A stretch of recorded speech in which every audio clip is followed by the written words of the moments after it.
ഇന്നത്തെ വീഡിയോയിൽ നമ്മൾ നോക്കുന്നത് ഇഗ്നിഷൻ സിസ്റ്റത്തിൻ്റെ ടൈപ്സ് ആണ്. അപ്പോൾ അത് ടൈപ്സ് നോക്കുന്നതിന് മുമ്പ് നമുക്ക് ഇഗ്നിഷൻ സിസ്റ്റത്തിനെ കുറിച്ച് ഒന്ന് ഡിസ്കസ് ചെയ്യാം. ഇഗ്നിഷൻ സിസ്റ്റം എന്തിനാണ് ഉപയോഗിക്കുന്നത് നമ്മൾ പറഞ്ഞിരുന്നു.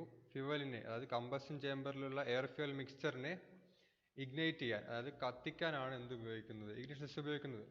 SI എഞ്ചിനിലെ കാര്യമാണ് നമ്മൾ പറയുന്നത്, സ്പാർക്ക് ഇഗ്നിഷൻ സിസ്റ്റം. അപ്പോൾ ഒരു സ്പാർക്ക് ഉണ്ടാക്കണം. സ്പാർക്ക് ഉണ്ടാക്കുന്നത് സ്പാർക്ക് പ്ലഗിലാണ്. സ്പാർക്ക് പ്ലഗിൻ്റെ 2 ഇലക്ട്രോഡുകൾക്കിടയിലാണ് എന്ത് വരിക, സ്പാർക്ക് വരേണ്ടത്.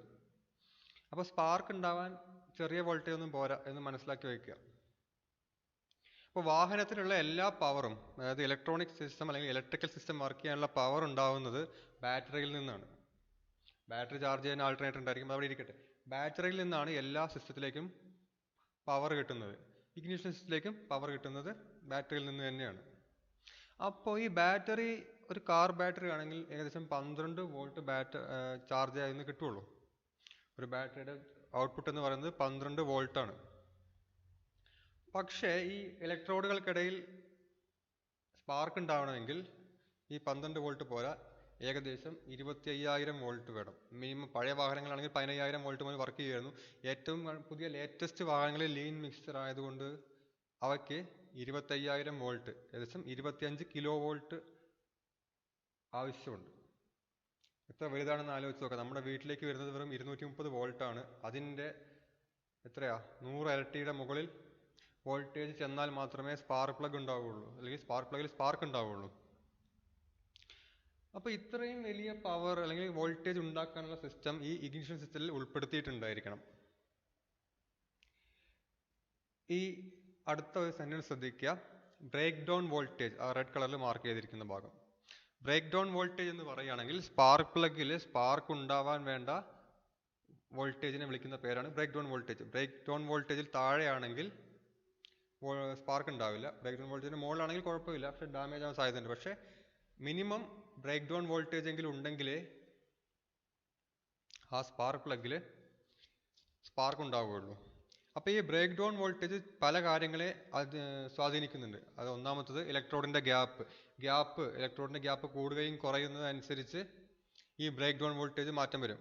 ഗ്യാപ്പ് കുറവാണെങ്കിൽ കുറഞ്ഞ ബ്രേക്ക് ഡൗൺ വോൾട്ടേജ് മതിയായിരിക്കും. ഗ്യാപ്പ് കൂടിയാൽ കൂടിയ ബ്രേക്ക് ഡൗൺ വോൾട്ടേജ് വേണ്ടി വരും. പിന്നെ പറയുന്നത് ഇലക്ട്രോഡിൻ്റെ കണ്ടീഷൻ, അതിൽ വല്ല കാർബൺ അടിഞ്ഞു കൂടുക, വേറെ എന്തെങ്കിലും ഷണ്ടാവുകയൊക്കെ ചെയ്യുകയാണെങ്കിൽ ഈ ബ്രേക്ക് ഡൗൺ വോൾട്ടേജിൽ മാറ്റം വരും. പിന്നെ പറയുന്നത് കണ്ടീഷൻ ഓഫ് ചാർജ് എന്ന് ഉദ്ദേശിക്കുന്നത് ഈ സിലിണ്ടറിനുള്ളിലുള്ള എയർ ഫ്യൂൽ മിക്സ്ചറിൻ്റെ കണ്ടീഷനാണ്. അത് മാറുന്നതനുസരിച്ച് ലീൻ മിക്സ്ചർ ആണെങ്കിൽ ഹൈ വോൾട്ടേജ് വേണം, റിച്ച് മിക്സ്ചർ ആണെങ്കിൽ വോൾട്ടേജ് കുറവ് മതി. അപ്പോൾ ഇതൊക്കെ അനുസരിച്ചാണ് ബ്രേക്ക് ഡൗൺ വോൾട്ടേജ് തീരുമാനിക്കുന്നത്. ബ്രേക്ക് ഡൗൺ വോൾട്ടേജ് എന്ന് പറഞ്ഞാൽ ഒരു സ്പാർക്ക് പ്ലഗിൽ സ്പാർക്ക് ഉണ്ടാക്കാൻ വേണ്ട ഏറ്റവും കുറഞ്ഞ വോൾട്ടേജിനെ വിളിക്കുന്ന പേരാണ്. അപ്പോൾ ഇങ്ങനെ ഹൈ വോൾട്ടേജ് ഉണ്ടാക്കാൻ വേണ്ടിയിട്ട് നമ്മൾ മെയിനായിട്ടും 2 തരത്തിലുള്ള ഇഗ്നിഷൻ സിസ്റ്റമാണ് ഉപയോഗിക്കുന്നത്. ഒന്ന് നമ്മൾ കൺവെൻഷണൽ ഇഗ്നിഷൻ സിസ്റ്റം എന്ന് പറയുന്നു, അത് കുറച്ച് പഴയ വാഹനങ്ങളിൽ ഉപയോഗിക്കുന്നതാണ്. പിന്നെ വരുന്നതാണ് ഇലക്ട്രോണിക് ഇഗ്നിഷൻ സിസ്റ്റം, അത് ഏറ്റവും ലേറ്റസ്റ്റ് വാഹനങ്ങളിൽ വരുന്നത്. നമ്മൾ ഈ ചാപ്റ്ററിൽ പ്രത്യേകിച്ചും ശ്രദ്ധിക്കാൻ പോകുന്നത് കൺവെൻഷണൽ ഇഗ്നിഷൻ സിസ്റ്റത്തിനെ കുറിച്ചാണ്. ഇലക്ട്രോണിക് ഇഗ്നിഷൻ സിസ്റ്റം വേറെ ചാപ്റ്ററിൽ നമ്മൾ പഠിക്കും. അപ്പോൾ ഈ കൺവെൻഷണൽ ഇഗ്നിഷൻ സിസ്റ്റത്തിനെ തന്നെ നമ്മൾ വീണ്ടും 2ആയി തരംതിരിച്ചിട്ടുണ്ട്. ബാറ്ററി ഇഗ്നിഷൻ സിസ്റ്റം എന്നും മാഗ്നെറ്റോ ഇഗ്നിഷൻ സിസ്റ്റം എന്നും വിളിക്കാറുണ്ട്. ആ പേരിൽ നിന്ന് തന്നെ ഏകദേശം നമുക്ക് മനസ്സിലാവും. ബാറ്ററി ഇഗ്നിഷൻ സിസ്റ്റത്തിൽ ഒരു ബാറ്ററിയിൽ നിന്നുള്ള പവർ ഉപയോഗിക്കും. മാഗ്നെറ്റോ ഇഗ്നിഷൻ സിസ്റ്റത്തിൽ എങ്ങനെയാണ് പവർ ഉണ്ടാവുക, അതിൽ ബാറ്ററി ആവശ്യമില്ല, എങ്ങനെയാണ് പവർ ഉണ്ടാവുക എന്നുള്ളത് ആ സമയത്ത് നമുക്ക് പഠിക്കാം. ഒരു മാഗ്നറ്റിക് വെച്ച് വർക്ക് ചെയ്യുന്നതാണ്. അപ്പോൾ നമുക്ക് ആദ്യം പഠിക്കാനുള്ളത് ബാറ്ററി ഇഗ്നിഷൻ സിസ്റ്റമാണ്. അതിനെക്കുറിച്ച് നമുക്ക് വിശദമായിട്ട് പഠിക്കാം. ബാറ്ററി ഇഗ്നിഷൻ സിസ്റ്റത്തിനെ കുറിച്ച് നോക്കാം. അപ്പോൾ ബാറ്ററി ഇഗ്നിഷൻ സിസ്റ്റത്തിൽ ഉപയോഗിക്കുന്ന ബാറ്ററിയുടെ സാധാരണയായിട്ട് വോൾട്ടേജ് വരുന്നത് 12 വോൾട്ടാണ്.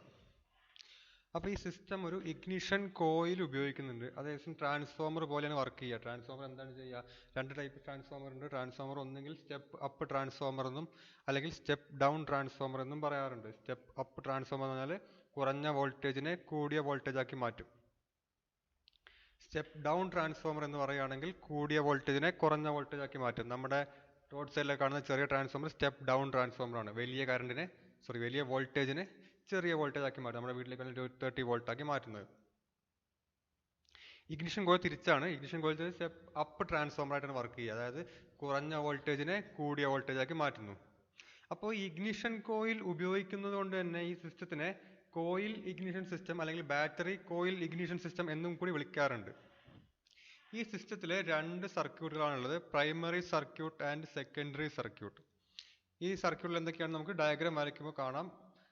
ഇനി ഈ സിസ്റ്റം മൊത്തത്തിൽ വർക്ക് ചെയ്യുന്നത്, ഈ വോൾട്ടേജ് ഇൻക്രീസ് ചെയ്യുക എന്നുള്ള സംഭവം വർക്ക് ചെയ്യുന്നത് മ്യൂച്വൽ ഇൻഡക്ഷൻ എന്ന് പറയുന്ന ഒരു പ്രിൻസിപ്പിൾ ഉപയോഗിച്ചിട്ടാണ്. ആ പ്രിൻസിപ്പിൾ എന്താണ് നമുക്ക് അടുത്ത സ്ലൈഡിൽ നോക്കാം. മ്യൂച്വൽ ഇൻഡക്ഷനെ കുറിച്ച് നോക്കാം. മ്യൂച്വൽ ഇൻഡക്ഷൻ കുറച്ച് ടഫ് ആയിട്ടുള്ള ഒരു ടോപ്പിക്കാണ്, കൊണ്ട് ശ്രദ്ധിച്ച് കേൾക്കുക. മ്യൂച്വൽ ഇൻഡക്ഷൻ ഉപയോഗിച്ചിട്ടാണ് ട്രാൻസ്ഫോമറും ഇഗ്നിഷൻ കോയിലും എല്ലാം വർക്ക് ചെയ്യുന്നത്. മ്യൂച്വൽ ഇൻഡക്ഷൻ ഡിഫൈൻ ചെയ്തിരിക്കുന്നത് വായിച്ച് നോക്കാം. Mutual induction is defined as the property of the coils that enables it to oppose the charges in the current in another coil. With the change in the current of one coil, the flow changes too, thus inducing EMF in the other coil. This phenomenon is known as mutual induction. അത് കാണാതെ പഠിച്ചു വെക്കുക. ഞാൻ ഇതിൻ്റെ മലയാളം പറയാം. ഈ ചിത്രം ശ്രദ്ധിക്കുക. താഴെ രണ്ട് കോയിലുകൾ കാണുന്നുണ്ടല്ലോ. ഇതിനെ നമുക്ക് പ്രൈമറി കോയിൽ എന്നും ഇതിനെ സെക്കൻഡറി കോയിൽ എന്നും വിളിക്കാം. L1 പ്രൈമറി കോയിലാണ്, L2 സെക്കൻഡറി കോയിലാണെന്ന് ഇരിക്കട്ടെ. L1 കോയിലിലൂടെ നമ്മൾ കുറച്ച് കറണ്ട് കടത്തിവിട്ടു. കറണ്ട് കടത്തിവിടുമ്പോൾ കോയിലിലൂടെ കറണ്ട് കടത്തിവിട്ടാൽ അതിലൊരു മാഗ്നറ്റിക് ഫീൽഡ് ജനറേറ്റ് ചെയ്യും. അത് മനസ്സിലാക്കി വയ്ക്കുക. കോയിലിലൂടെ കറണ്ട് കടത്തിവിടുമ്പോൾ അതിന് ചുറ്റും ഒരു മാഗ്നറ്റിക് ഫീൽഡ് ജനറേറ്റ് ചെയ്യും. ആ ഫീൽഡിൻ്റെ ഉള്ളിലാണ് ഈ L2 ഇരിക്കുന്നത്. L1 എന്ന കോയിലിലൂടെ കറണ്ട് കടത്തിവിട്ടപ്പോൾ അതിന് ചുറ്റും ഈ കാണുന്ന ലൈനൊക്കെ എന്താണ്? മാഗ്നറ്റിക് ഫീൽഡാണ്. ആ ഫീൽഡിൻ്റെ ഉള്ളിൽ എന്ത് ചെയ്തു? L2 കൊണ്ടുവച്ചു. L2ലേക്ക് കറണ്ട് ഒന്നും കൊടുക്കുന്നില്ല, L2ലേക്ക് ഉള്ളിലേക്കൊന്നും വരുന്നില്ല. അപ്പോൾ ഈ L1ലെ കറണ്ട് ഇങ്ങനെ ചേഞ്ച് ചെയ്തുകൊണ്ടിരിക്കുകയാന്നിരിക്കട്ടെ, അങ്ങോട്ടും ഇങ്ങോട്ടും, അതായത് ഡയറക്ഷൻ ചേഞ്ച് ചെയ്തുകൊണ്ടിരിക്കുകയാണ്. ഇവിടുന്ന് അങ്ങോട്ട് പോകുന്നതിന് പകരം പിന്നെ ഇങ്ങോട്ട് വരും, ഇവിടുന്ന് അങ്ങോട്ട് പോകും, ഇവിടുന്ന് ഇങ്ങോട്ട് വരും എന്നിരിക്കുന്ന ആ രീതിയിൽ ചിന്തിക്കാം. അപ്പോൾ ഈ കോയിൽ, അതായത് ഈ കോയിലിൽ ഉൽപ്പാദിപ്പിക്കുന്ന ഫീൽഡ്, മാഗ്നറ്റിക് ഫീൽഡ്, കാന്തിക തരംഗങ്ങളുടെ ഡയറക്ഷനും ചേഞ്ച് ചെയ്യും. ആ ചേഞ്ച് ചെയ്യുന്ന അനുസരിച്ച് ഇവിടെ എന്ത് ചെയ്യുന്നുണ്ട്? ഈ മ്യൂച്വൽ ഇൻഡക്ഷൻ്റെ പ്രത്യേകം പറഞ്ഞിട്ടുണ്ടായിരുന്നു, that enables it to oppose the changes in current in another coil. ഈ കോയിലിൽ ഉണ്ടാവുന്ന ചേഞ്ചസിനെ ഈ കോയിൽ എന്ത് ചെയ്യും? എതിർക്കാൻ ശ്രമിക്കും. ഇവിടെ കറണ്ട് ഇങ്ങോട്ട് ഒഴുകുകയാണെങ്കിൽ ഇവിടെ കറണ്ട് ഇങ്ങോട്ട് ഒഴുകാൻ നോക്കും, നേരെ ഓപ്പോസിറ്റിൽ. അപ്പോൾ അങ്ങനെ ഒഴുകണമെങ്കിൽ കറണ്ട് വേണ്ടേ? ആ കറണ്ട് ഇവിടെ തനിയെ ഉണ്ടാവും. ഇൻഡക്ഷൻ എന്ന് പറഞ്ഞാൽ ഉൽപ്പാദിപ്പിക്കുക അല്ലെങ്കിൽ ഉണ്ടാക്കുക എന്നൊക്കെയാണ് അർത്ഥം വരുന്നത്. അപ്പോൾ പറയുന്നത് എന്താണ്? L1ലെ കറണ്ടിൻ്റെ ചേഞ്ച് കൊണ്ട് ഉണ്ടാകുന്ന മാഗ്നറ്റിക് ഫീൽഡിൻ്റെ ഉള്ളിലാണ് എന്തിരിക്കുന്നത്? L2 ഇരിക്കുന്നത്. അതുകൊണ്ട് തന്നെ L2 എന്ത് ചെയ്യും? ഈ ഉണ്ടാകുന്ന ചേഞ്ചുകളെ പ്രതിരോധിക്കാൻ ശ്രമിക്കും. പ്രതിരോധിക്കാൻ വേണ്ടിയിട്ട് ഒരു EMF ആ കോയിൽ L2ൽ ഒരു EMF ഉണ്ടാവും. EMF എന്ന് പറഞ്ഞാൽ വോൾട്ടേജ് എന്ന് വിചാരിച്ചാൽ മതി, ഇലക്ട്രോമോട്ടീവ് ഫോഴ്സ് ആണ്. തൽക്കാലം വോൾട്ടേജ് എന്ന് തന്നെ വിളിക്കുക, നമുക്ക് തൽക്കാലം അത്ര അറിഞ്ഞാൽ മതി. അപ്പോൾ ഇവിടെ കൊടുത്ത കറണ്ടിനെ പ്രതിരോധിക്കാൻ L2ൽ എന്തുണ്ടായി? വേറൊരു കറണ്ട് ഉണ്ടായി, അത്ര ആലോചിച്ചാൽ മതി. ആ ഉണ്ടാവുന്ന കറണ്ട് എന്ന് പറയുന്നത് പല കാര്യങ്ങളെ ബാധിച്ചുകൊണ്ടാണ് ഇരിക്കുന്നത്. അപ്പോൾ ആദ്യം മുതൽ പറയുകയാണെങ്കിൽ L1 എന്ന് പറയുന്ന ഒരു കോയിലിലൂടെ, കോയിൽ എന്നാൽ കമ്പിച്ചുരുളിലൂടെ കുറച്ച് ഒരു സപ്പോസ് ഒരു 12 വോൾട്ട് കറണ്ട് കടത്തി വിട്ടപ്പോൾ അതിന് ചുറ്റിലും എന്തുണ്ടാവും? കാന്തിക തരംഗങ്ങൾ ഉണ്ടായി. ആ കാന്തിക തരംഗങ്ങളുടെ ഉള്ളിലാണ് L2 എന്ന് പറയുന്ന വേറൊരു കമ്പിച്ചുരുൾ വെച്ചിരിക്കുന്നത്. മ്യൂച്വൽ ഇൻഡക്ഷൻ നേരത്തെ ഡിഫൈൻ ചെയ്തിട്ടുള്ള പ്രകാരം ഒരു കോയിൽ ഉണ്ടാകുന്ന ചേഞ്ചുകളെ, കറണ്ടിൽ ഉണ്ടാകുന്ന ചേഞ്ചുകളെ അതിൻ്റെ ഫീൽഡിൽ ഇരിക്കുന്ന മറ്റേ കോയിൽ എതിർക്കാൻ ശ്രമിക്കും. അപ്പോൾ ഇവിടെ കറണ്ട് ഒരു ഡയറക്ഷനിലാണെങ്കിൽ ഇവിടെ ഓപ്പോസിറ്റ് ഡയറക്ഷനിൽ കറണ്ട് ഒഴുകാൻ ശ്രമിക്കും. അപ്പോൾ ആ ഒഴുകുന്ന കറണ്ടാണ് നമുക്കിവിടെ ഔട്ട്പുട്ടായിട്ട് കിട്ടുക. ഈ L1ൽ കറണ്ട് നമ്മൾ കൊടുക്കും, അപ്പോൾ ഡയറക്ഷനിൽ ചേഞ്ച് ഉണ്ടാകുമ്പോൾ ഇവിടെ തനിയെ ഉണ്ടാവുന്ന കറണ്ട് ഉപയോഗിച്ചിട്ട് ഈ കോയിലിൽ ഉണ്ടാവുന്ന മാഗ്നറ്റിക് ഫീൽഡിനെ എതിർക്കാൻ ശ്രമിക്കുകയാണ് ചെയ്യുന്നത്. അത് കുറച്ച് ബുദ്ധിമുട്ടുള്ള കാര്യം തന്നെയാണ്, എനിക്ക് അറിയാം. എന്നാലും ഒന്ന് ശ്രദ്ധിക്കുക. ഒന്നുകൂടി ഞാൻ വിശദമായിട്ട് പറയാം. രണ്ട് കോയിലാണ് ഉള്ളത്, L1 എന്നും L2 എന്നും പറയുന്നു. L1ലേക്ക് നമ്മൾ കറണ്ട് കൊടുക്കുന്നു, L2ൽ നിന്നും നമ്മൾ കറണ്ട് എടുക്കുന്നു. ഇൻപുട്ട് വരുന്നത് L1ലും ഔട്ട്പുട്ട് വരുന്നത് L2ലുമാണ്. L1ലേക്ക് നമ്മൾ കറണ്ട് കൊടുക്കുന്നു, ബാറ്ററിയിൽ നിന്നും കറണ്ട് കൊടുക്കുമ്പോൾ ആ കോയിലിന് ചുറ്റിലും എന്തുണ്ടാവും? ഒരു മാഗ്നറ്റിക് ഫീൽഡ് ഉണ്ടാവും. ആ ഫീൽഡുകളാണ് ഈ വളഞ്ഞ വരകളായി നമ്മൾ കാണിച്ചിരിക്കുന്നത്. L2 എന്ന് പറയുന്ന കോയിൽ ആ വളഞ്ഞ വരകൾ, അതായത് മാഗ്നറ്റിക് ഫീൽഡിന്റെ ഉള്ളിലാണ് ഇരിക്കുന്നത്. ഇനി ഈ L1ലൂടെ കടന്നു പോകുന്ന കറണ്ടിന് നമ്മൾ ചേഞ്ച് വരുത്തി കഴിഞ്ഞാൽ ആ ചേഞ്ചിനെ എതിർക്കാൻ L2 ശ്രമിക്കും. അതാണ് മ്യൂച്വൽ ഇൻഡക്ഷൻ എന്ന് പറയുന്നത്. ഒരു കോയിൽ ഉണ്ടാവുന്ന കറണ്ടിലെ ചേഞ്ചിനെ വേറൊരു കോയിൽ എതിർക്കുന്നതിനെയാണ് മ്യൂച്വൽ ഇൻഡക്ഷൻ എന്ന് വിളിക്കുക, മലയാളത്തിൽ പച്ചയ്ക്ക് പറയുകയാണെങ്കിൽ. ഒരു കോയിൽ ഉണ്ടാവുന്ന കറണ്ടിൽ ഉണ്ടാവുന്ന ചേഞ്ചിനെ വേറൊരു കോയിൽ എതിർക്കാൻ ശ്രമിക്കുന്നു. അങ്ങനെ എതിർക്കാൻ ശ്രമിക്കാൻ വേണ്ടിയിട്ട് ആ കോയിൽ, രണ്ടാമത്തെ കോയിൽ സ്വന്തമായിട്ട് കറണ്ട് ഉണ്ടാക്കാൻ ശ്രമിക്കും. അങ്ങനെ ഉണ്ടാവുന്ന കറണ്ടിനെയാണ് നമ്മൾ മ്യൂച്വൽ ഇൻഡക്ഷൻ എന്ന് വിളിക്കുന്നത്. ഇവിടെ ഉണ്ടാവുന്ന ചേഞ്ചിനെ എതിർക്കാൻ വേണ്ടിയിട്ട് ഈ കോയിൽ തനിയെ സ്വയമായിട്ട് ഉണ്ടാക്കുന്ന കറണ്ടിനെ നമ്മൾ വിളിക്കുന്ന പേരാണ് മ്യൂച്വൽ ഇൻഡക്ഷൻ. അതാണ് ബേസിക് ആയിട്ട് പറയാനുള്ളത്. അപ്പോൾ രണ്ട് കോയിൽ ഉണ്ടായിരിക്കണം. രണ്ട് കോയിലിൽ ഒരു കോയിലിലേക്ക് ഇൻപുട്ട് ഉണ്ട്, ഒരു കോയിലിൽ ഔട്ട്പുട്ട് ഉണ്ട്. ഒന്നാമത്തെ കോയിലിൽ ഉണ്ടാകുന്ന ചേഞ്ചുകൾ രണ്ടാമത്തെ കോയിലിൽ ഉണ്ടാകുന്ന ഒരു കറണ്ടിനെ ഉണ്ടാക്കും. അങ്ങനെ ഉണ്ടാവുന്നതിനെ നമ്മൾ EMF എന്ന് വിളിക്കും. സെക്കൻഡറി കോയിൽ ഉണ്ടാവുന്നതിനെ EMF, ഇലക്ട്രോ മോട്ടീവ് ഫോഴ്സ് എന്നാണ് വിളിക്കുക. ആ EMF ആണ് നമ്മൾ വോൾട്ടേജ് ആയിട്ട് പുറത്തേക്ക് കിട്ടുന്നത്. പറഞ്ഞു വന്നത് ഇത്രേ ഉള്ളൂ. ഒരു കണ്ടക്ടറിന്റെ ചുറ്റും ഉണ്ടാകുന്ന മാഗ്നറ്റിക് ഫീൽഡിൽ വേറൊരു കണ്ടക്ടർ വെച്ച് കഴിഞ്ഞാൽ അതിലൊരു EMF ഉണ്ടാവും. അതാണ് നമ്മളിപ്പോൾ ഈ എഴുതിക്കുന്ന പോയിന്റിന്റെ അർത്ഥം.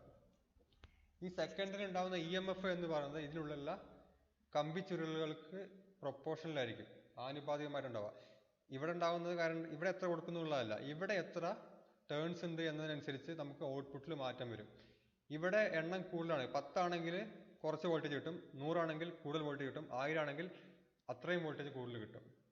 അപ്പോൾ സെക്കൻഡറിയിലുള്ള ചുരുളുകളുടെ എണ്ണം കൂടുന്നതനുസരിച്ച് ഔട്ട്പുട്ടിൽ കിട്ടുന്ന വോൾട്ടേജും കൂടുതലായിരിക്കും.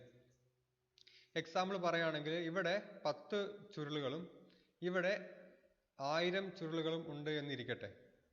L1ന് 10 ചുരുളുകൾ, 10 ടേൺസ്, വൈൻഡിങ്സ്. L2ല് 1000 ചുരുളുകൾ, കമ്പി ചുരുളുകൾ, ഇങ്ങനെ 1000 ചുറ്റുണ്ട്. എങ്കിൽ ഒന്നാമത്തെ L1ല് 250 വോൾട്ട് കൊടുക്കുകയാണെങ്കിൽ L2ന് 25000 വോൾട്ട് കിട്ടും. കാരണം എന്താണ്? ഇവിടെ 10, ഇവിടെ 1000, അപ്പോൾ 100 ഇരട്ടി ചുരുൾ കൂടി, അപ്പോൾ വോൾട്ടേജും 100 ഇരട്ടി കൂടും. ഇവിടെ 10, ഇവിടെ 1000 ആണല്ലോ, അപ്പോൾ എത്ര ഇരട്ടി ചുരുട്ട് കൂടിയിട്ടുണ്ട്? 100 ഇരട്ടി കൂടിയുണ്ട്. 10നെ 100 ഗുണിച്ചാലാണ് 1000 കിട്ടുക. അപ്പോൾ 100 ഇരട്ടി കമ്പി ചുരുളുകൾ സെക്കൻഡറിയിൽ ഉണ്ടായിരുന്നെങ്കിൽ 100 ഇരട്ടി വോൾട്ടേജും സെക്കൻഡറിയിൽ ഉണ്ടാവും. അതാണ് ഇവിടെ കണക്കൂട്ടി വെച്ചിരിക്കുന്നത്. 250 വോൾട്ടിനെ 100 കൊണ്ട് ഗുണിച്ചപ്പോൾ എന്ത് കിട്ടി? 25000 വോൾട്ട് കിട്ടി. അതിന്റെ ഇക്വേഷൻ ആണ് ഈ സൈഡിൽ ഇരിക്കുന്നത്. Primary turns by secondary turns equal to primary volt by secondary volt equal to secondary current by primary current. അത് അറിഞ്ഞില്ലെങ്കിലും ഇത്രയും കാര്യം നമ്മൾ അറിയാം. Primary turn by secondary turn equal to primary volt by secondary volt. ഈ equation നോട്ടിൽ എഴുതിയെടുക്കണം, വ്യക്തമായി വൃത്തിയായിട്ട് എഴുതിയെടുക്കുക. ആ ഇക്വേഷൻ ഉപയോഗിച്ചാണ് നമ്മൾ എന്ത് ചെയ്യാൻ പോകുന്നത്? ഈ കണ്ടുപിടിച്ചത്. പ്രൈമറി എന്ന് പറഞ്ഞാൽ കറണ്ട് ഉള്ളിലേക്ക് കൊടുക്കുന്നത്, സെക്കൻഡറി എന്ന് പറഞ്ഞാൽ കറണ്ട് പുറത്തേക്ക് എടുക്കുന്നത്. ഇവിടെ L1 ആണ് പ്രൈമറി, L2 ആണ് സെക്കൻഡറി. അപ്പോൾ നമുക്ക് നോക്കുകയാണെങ്കിൽ NP പ്രൈമറിയിലെ എണ്ണം 10, NS സെക്കൻഡറിയിലെ എണ്ണം 1000. പ്രൈമറിയിലെ കറണ്ട് 250, സെക്കൻഡറിയിലെ കറണ്ട് എത്രയാണ് അറിയില്ല, ആണ് നമുക്ക് കണ്ടുപിടിക്കേണ്ടത്. അപ്പോൾ ഈ VS നമുക്ക് മുകളിലേക്ക് കൊണ്ടുവരാം. VS equal to VP into NS by NP എന്ന് വരും. VP എന്ന് പറഞ്ഞാൽ പ്രൈമറിയിലെ വോൾട്ടേജ് 250 ഇൻറ്റു NS എന്ന് പറഞ്ഞാൽ 1000 ഡിവൈഡഡ് ബൈ NP എന്ന് പറഞ്ഞാൽ 10. 250 ഇൻറ്റു 1000 ബൈ 10 എന്ന് പറഞ്ഞാൽ 250 ഇൻറ്റു 100 വരും 25000 വോൾട്ട്. ഈ വീഡിയോ 2-3 വട്ടം കണ്ടു നോക്കുക, എന്നാലേ നിങ്ങൾക്കത് വ്യക്തമായി മനസ്സിലാവുകയുള്ളൂ. എന്നിട്ട് വല്ല സംശയം ഉണ്ടെങ്കിൽ വാട്സപ്പിൽ എന്നോട് ചോദിക്കുക. ഇനി നമുക്ക് ബാറ്ററി ഇഗ്നിഷൻ സിസ്റ്റത്തിൻ്റെ ഡയഗ്രാം നോക്കാം. അത് ബാറ്ററിയിൽ സ്റ്റാർട്ട് ചെയ്ത് സ്പാർക്ക് പ്ലഗിൽ അവസാനിക്കുന്ന ഒരു സിസ്റ്റമാണ്. ഇവിടെയാണ് ബാറ്ററി തുടങ്ങി അവസാനം എത്തുന്നത് സ്പാർക്ക് പ്ലഗിലാണ്. സ്പാർക്ക് പ്ലഗ് ഇരിക്കുന്നത് സിലിണ്ടറിനുള്ളിലാണ്, സിലിണ്ടറിലേക്ക് എത്തിക്കഴിഞ്ഞു. അപ്പോൾ അതിനൊക്കെ പ്രധാനപ്പെട്ട ഭാഗങ്ങൾ എന്തൊക്കെയാണെന്ന് നോക്കാം. ബാറ്ററി ഉണ്ട്. ഈ കാണിച്ചിരിക്കുന്ന ഭാഗങ്ങളൊക്കെ എർത്ത് ചെയ്തിരിക്കുന്നതാണ്. ഇത് എർത്ത് ചെയ്തിരിക്കുന്നതാണ്. ഇതെല്ലാം ഗ്രൗണ്ട് ചെയ്തിരിക്കുന്നതാണ്. ഇങ്ങനെ ചിത്രം കാണിച്ചാൽ അത് ഗ്രൗണ്ടിങ് എന്നാണ് ഉദ്ദേശിക്കുന്നത്. അപ്പോൾ ഒന്നാമത്തെ ഭാഗം ബാറ്ററിയാണ്. ബാറ്ററി ഒരു 6 അല്ലെങ്കിൽ 12 വോൾട്ട് ഉണ്ടായിരിക്കും. ഒരു അമ്മീറ്റർ, അതിന് പുറത്തേക്ക് വന്ന കറണ്ട് അളക്കാൻ വേണ്ടിയിട്ടുള്ളതാണ്. അത് എല്ലാ വാഹനങ്ങളും നിർബന്ധമൊന്നുമില്ല. അതിനുശേഷം ഇഗ്നിഷൻ സ്വിച്ച്, ബാറ്ററിയിൽ നിന്ന് എല്ലായിടത്തേക്കും കറണ്ട് പോകുന്നത് നമ്മുടെ കീഴിലുള്ള സ്വിച്ച്, ആ സ്വിച്ച് തന്നെയാണ് ഉദ്ദേശിക്കുന്നത്. ഇഗ്നിഷൻ സ്വിച്ച് വഴിയാണല്ലോ പോവുക. അത് ഈ ഇഗ്നിഷൻ സിസ്റ്റത്തിൻ്റെ ഒരു കോമ്പണൻ്റ് അല്ല, പക്ഷേ മൊത്തം വെഹിക്കിളിൻ്റെ സിസ്റ്റം മൊത്തം പറയുമ്പോൾ അത് സ്വിച്ചായിട്ട് വരുന്നത് മാത്രം. അത് കഴിഞ്ഞാൽ വരുന്നതാണ് ഇഗ്നിഷൻ കോയിൽ. ഇത്രയും ഭാഗത്താണ് ഇഗ്നിഷൻ കോയിൽ എന്ന് പറയുക. ആ കോയിലിൻ്റെ ഉള്ളിൽ എന്തൊക്കെ ഉണ്ടാകും? പ്രൈമറി വൈൻഡിങ് ഉണ്ടായിരിക്കും, സെക്കൻഡറി വൈൻഡിങ് ഉണ്ടായിരിക്കും, ഒരു കോർ ഉണ്ടായിരിക്കും. കോയിൽ എന്നല്ല, കോർ എന്നാണ് ഇവിടെ എഴുതേണ്ടത്. ഒരു കോർ ഉണ്ടായിരിക്കും. അതിൻ്റെ താഴെ കോണ്ടാക്ട് ബ്രേക്കർ ഉണ്ടായിരിക്കും, ഒരു കപ്പാസിറ്റർ അല്ലെങ്കിൽ കണ്ടൻസർ എന്ന് രണ്ട് പേര് അറിയപ്പെടുന്നുണ്ട്. കോണ്ടാക്ട് ബ്രേക്കറിൻ്റെയും കപ്പാസിറ്ററിൻ്റെയും ഉപയോഗം നമ്മൾ സെപ്പറേറ്റ് ആയിട്ട് ഓരോരോ വീഡിയോ ആയിട്ട് പറയുന്നുണ്ട്. അതിനുശേഷം ഒരു ഡിസ്ട്രിബ്യൂട്ടർ, അതായത് ഇവിടുന്ന് വരുന്ന കറണ്ടിനെ, ഇവിടുന്ന് വരുന്ന ഹൈ വോൾട്ടേജിനെ ഡിസ്ട്രിബ്യൂട്ട് ചെയ്യാൻ വേണ്ടിയിട്ട് ഇപ്പോൾ ഒരു 4 സ്പാർക്ക് പ്ലഗ് കാണിക്കുന്നുണ്ട്. അപ്പോൾ ഒരു 4 സിലിണ്ടർ ഉണ്ട് നമുക്ക് ഒഴിച്ചു കൊടുക്കാം. ഒരു 4 സിലിണ്ടർ എഞ്ചിനാണ് ഈ എഞ്ചിൻ്റെ സിസ്റ്റമാണിത്. അപ്പോൾ 4 സിലിണ്ടറിലേക്കും ടൈമിംഗ് അനുസരിച്ച് കടത്തിവിടാൻ വേണ്ടിയിട്ട് ഒരു ഡിസ്ട്രിബ്യൂട്ടർ വെച്ചിട്ടുണ്ട്. ആ ഡിസ്ട്രിബ്യൂട്ടറിൻ്റെ ഭാഗങ്ങൾ എന്തൊക്കെയാണ് നമുക്ക് വിശദമായി പഠിക്കാനുണ്ട്. അതിനുശേഷം വരുന്നതാണ് സ്പാർക്ക് പ്ലഗ്. അപ്പോൾ ആദ്യത്തെ പാർട്ട് എന്ന് പറയുന്നത് ബാറ്ററിയുടെ പോസിറ്റീവ് ആണ് ഈ കാണിച്ചത്, നെഗറ്റീവ് ഗ്രൗണ്ട് ചെയ്തിട്ടുണ്ട്, ഇറത്തിയിരിക്കുന്നു. അവിടെ നിന്ന് ഒരു അമ്മീറ്റർ കറണ്ട് അളക്കാൻ വേണ്ടിയിട്ട് ഇഗ്നിഷൻ സ്വിച്ച് വഴി പ്രൈമറി കോയിലിലേക്ക് എത്തും. അവിടെ നിന്ന് ഈ കോണ്ടാക്ട് ബ്രേക്കർ വഴി എർത്തിലേക്ക് പോകുന്നുണ്ട്, കപ്പാസിറ്റർ വഴി എർത്ത് ചെയ്യുന്നുണ്ട്. ഇത്രയും ഭാഗത്തിന് നമ്മൾ പ്രൈമറി സർക്യൂട്ട് എന്നാണ് വിളിക്കുക. ഇങ്ങനെ വന്നിട്ട് ഈ ഭാഗം, ഈ സൈഡിലുള്ളതിനെ മൊത്തത്തിൽ നമ്മൾ എന്ത് വിളിക്കും? പ്രൈമറി സർക്യൂട്ട് എന്ന് വിളിക്കും. സെക്കൻഡറി സർക്യൂട്ടിൽ എന്തൊക്കെയാണ് ഉണ്ടാവുക? സെക്കൻഡറി കോയിലുണ്ട്, ഡിസ്ട്രിബ്യൂട്ടർ ഉണ്ട്, സ്പാർക്ക് പ്ലഗ് ഉണ്ട്. ഇത്രയും ഭാഗത്തിന് നമ്മൾ സെക്കൻഡറി എന്താണ് വിളിക്കുക? സർക്യൂട്ട് എന്ന് വിളിക്കും. പ്രൈമറി സർക്യൂട്ടിൽ battery, ammeter, ignition switch, primary winding, contact breaker, capacitor. Secondary സർക്യൂട്ടിൽ വരുന്നത് സെക്കൻഡറി വൈൻഡിങ്, ഡിസ്ട്രിബ്യൂട്ടർ, ഈ സ്പാർക്ക് പ്ലഗുകൾ. പ്രൈമറി വൈൻഡിങ്ങിൽ കറണ്ട് വോൾട്ടേജ് കുറവായിരിക്കും, ബാറ്ററിയിൽ നിന്ന് 12 വോൾട്ടേ ഉണ്ടായിരിക്കുള്ളൂ എങ്കിൽ സെക്കൻഡറി സർക്യൂട്ടിൽ വോൾട്ടേജ് 20,000 മുതൽ 30,000 വരെ, 25,000 വോൾട്ട് നേരത്തെ പറഞ്ഞല്ലോ, ഒരു ആവറേജ് 25,000 വോൾട്ട് ഉണ്ടായിരിക്കും. അതുകൊണ്ട് തന്നെ പ്രൈമറി സർക്യൂട്ടിലെ വയറെല്ലാം സാധാരണ വയറായിരിക്കും, കട്ടി കുറഞ്ഞ വയറായിരിക്കും. പക്ഷേ സെക്കൻഡറി സർക്യൂട്ടിലെ വയറെല്ലാം ഹൈ ടെൻഷൻ കേബിൾ ആയിരിക്കും, കട്ടി കൂടിയ വയറായിരിക്കും ഉപയോഗിക്കുക. കാരണം അവിടെ വരുന്ന വോൾട്ടേജ് അത്ര കൂടുതലായതുകൊണ്ട് തന്നെ. ഇനി നമുക്ക് പ്രധാനപ്പെട്ട ഭാഗങ്ങൾ ഇവിടെ ലിസ്റ്റ് ചെയ്തിട്ടുണ്ട്. ഒന്നാമത് battery, ignition coil, contact breaker, condenser അല്ലെങ്കിൽ capacitor, distributor, spark plug.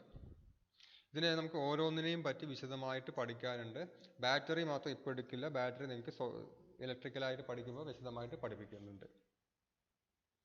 Battery ഒഴികെയുള്ള ignition coil, contact breaker, condenser, distributor, spark plug, ഇതിനെല്ലാം നമുക്ക് വിശദമായിട്ട് ഓരോരോ വീഡിയോ ആയിട്ട് നോക്കാം. അടുത്ത വീഡിയോ മുതൽ അതായിരിക്കും ഉണ്ടാവുക. നോട്ട് എഴുതിയെടുക്കുമ്പോൾ ഹെഡിങ് കൊടുക്കുക, ടൈപ്സ് ഓഫ് ഇഗ്നിഷൻ സിസ്റ്റം, ഇത് എഴുതിയെടുക്കുക. ബാറ്ററി ഇഗ്നിഷൻ സിസ്റ്റം ഹെഡിങ് കൊടുക്കുക, ഈ പോയിന്റ്സ് എഴുതിയെടുക്കുക. സബ് ഹെഡിങ് ആയിട്ട് മ്യൂച്വൽ ഇൻഡക്ഷൻ എന്ന് കൊടുക്കുക.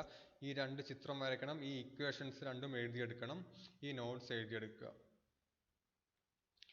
ഈ ഹെഡിങ് കൊടുക്കുക, ബാറ്ററി ഇഗ്നിഷൻ സിസ്റ്റത്തിന്റെ ഡയഗ്രാം. വൃത്തിയായിട്ട് ഈ ചിത്രം വരച്ചെടുക്കണം. ഈ കോയിൽ എന്നാണ് എഴുതിയിരിക്കുന്നത്, ഇവിടെ കോയിലല്ല കോർ എന്നാണ് എഴുതേണ്ടത്. ഈ ഇഗ്നിഷൻ കോയിലിന്റെ കോറാണ് നമ്മൾ ഈ കൊടുത്തിരിക്കുന്നത്. കോയിൽ എന്ന് പറയുന്നത് ഈ സിസ്റ്റത്തിന്റെ മൊത്തത്തിലാണ്. ഇത്രയും ഭാഗത്തിന് പൊതുവായി പറയുന്ന പേരാണ് കോയിൽ. ഉള്ളിൽ കാണുന്നത് ഇതിന്റെ കോർ എന്ന് പറയും. ചിത്രം വരച്ചതിന് ശേഷം കോമ്പണൻസ് ഓഫ് ഇഗ്നിഷൻ സിസ്റ്റം എന്ന് ഹെഡിങ് കൊടുക്കുക, നമ്പർ ഇട്ട് ഇത് എഴുതി വെക്കുക. ഇതിനുശേഷം നമ്മൾ ഓരോ പാർട്ടായിട്ട് എക്സ്പ്ലെയിൻ ചെയ്യാൻ സ്റ്റാർട്ട് ചെയ്യും.